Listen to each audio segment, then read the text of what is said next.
সবাইকে জানাই আসসালামু আলাইকুম রহমতুল্লাহি। আসেন আমার বড় ভাইরা, আমার বন্ধুরা, একটু আমার আল্লাহ পাকের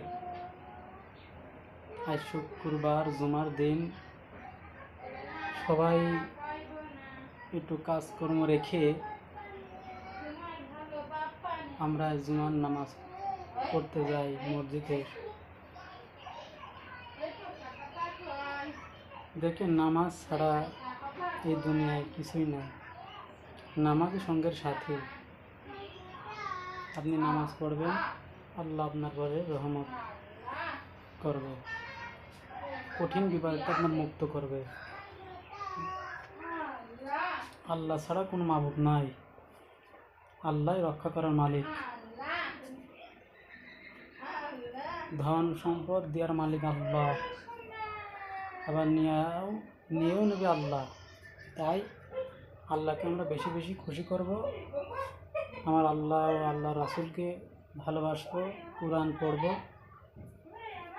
মানুষকে দাওয়াত দেব। এইগুলো আমার এই রাখি।